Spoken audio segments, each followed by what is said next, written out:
So why 1 litre turbo petrol engine എന്ന് ചോദിക്കുന്നവർക്കുള്ള മറുപടിയാണ് ഈ ഒരു video. So I have driven almost 18,000 kilometre. എനിക്ക് കിട്ടുന്ന ഒരു ആവറേജ് ഇക്കോണമി എന്ന് വെച്ച് കഴിഞ്ഞാൽ വിച്ച് ഇസ് 13.5 to 17 കിലോമീറ്റേഴ്സ് വരെ എനിക്ക് കിട്ടുന്നുണ്ട്. And you see the current running mileage അത് ഏകദേശം 16.5 കിലോമീറ്റർ കിട്ടുന്നുണ്ട്. സോ ഈ ഒരു എൻജിൻ്റെ ഒരു ബ്യൂട്ടി ഇത് തന്നെയാണ്. ബിക്കോസ് നമുക്ക് പെർഫോമൻസ് ആഗ്രഹിക്കുന്നവരാണ് നിങ്ങളെങ്കിൽ definitely you can drive it in that way. And economy ആഗ്രഹിക്കുന്ന ഒരാളാണെന്നുണ്ടെങ്കിൽ നിങ്ങൾക്ക് അങ്ങനെയും ഡ്രൈവ് ചെയ്യാൻ വേണ്ടി പറ്റും.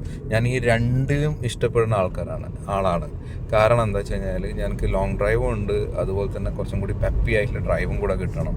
സോ 6 സ്പീഡിൽ നമ്മളിപ്പം ക്രൂസ് ചെയ്യുകയാണെങ്കിലും ഈവൻ അറ്റ് ഹയർ സ്പീഡിൽ നോർമലി മറ്റ് എൻജിൻസിൽ നല്ല രീതിയിൽ ഫ്യൂവൽ കൺസ്യൂം ആവും.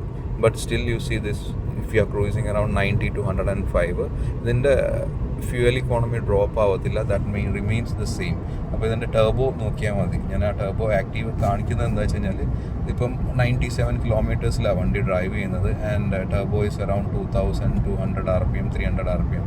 സാധാരണ മറ്റ് എഞ്ചിനുകളിൽ അങ്ങനെയല്ല ഉണ്ടാവും. ഇഫ് യു ഡ്രൈവിങ് അറൌണ്ട് ഒരു 100-110 മേലെ കയറുകയാണെങ്കിൽ ഡെഫിനറ്റ്ലി ഒരു 2700 മുതൽ 3100 വരെ അതിൻ്റെ എൻജിൻ റണ്ണിങ് സ്പീഡ്, അതായത് RPM അതിൽ കാണും.